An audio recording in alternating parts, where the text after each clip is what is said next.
Well, this ought to be interesting. Hold up, like and subscribe. Have you ever played a game that felt alive? Not because of fancy graphics or a giant open world or some billion-dollar budget, but because you could feel that somebody genuinely cared while making it. That's something I've noticed more and more lately. The biggest games in the world somehow feel smaller than the little ones. So, why? Well, there's this weird trend in gaming right now. Games keep getting bigger with more quests, maps, collectibles, battle passes, seasons, more of everything. And yet, somehow, they feel emptier. It's like walking through an enormous shopping mall after closing time.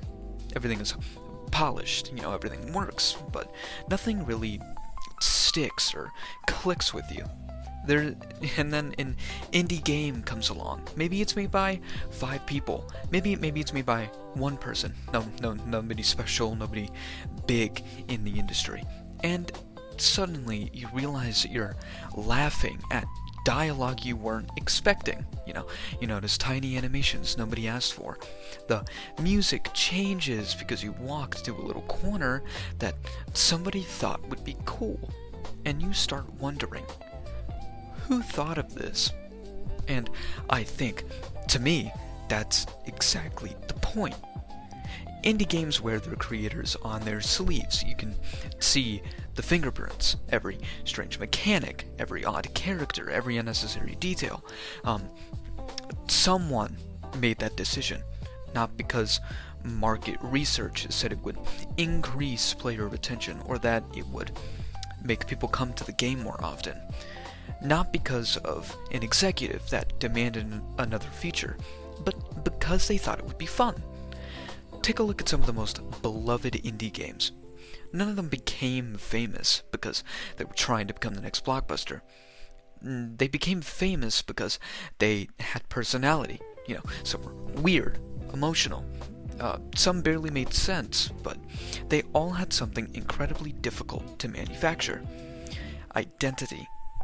It's kind of like walking into somebody's bedroom versus a hotel room.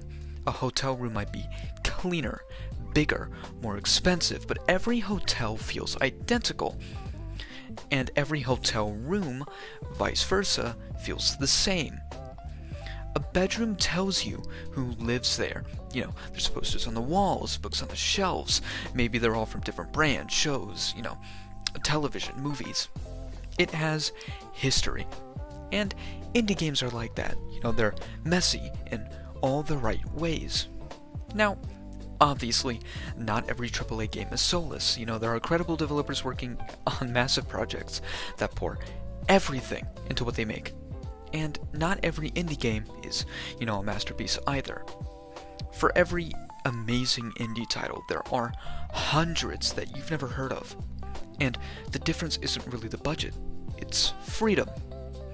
When your team is small, you don't have to convince 5 different departments or the head of whatever game you're making that a funny little mechanic belongs in the game. You can just add it. If you want an NPC whose job it is to tell terrible jokes, you can go for it. If you want a fishing minigame that's somehow deeper than the main story, why not?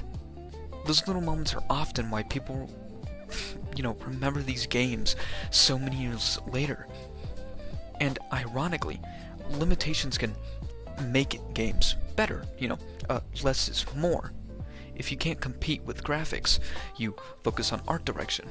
If you can't make hundreds of hours of content, you can make 10 unforgettable ones.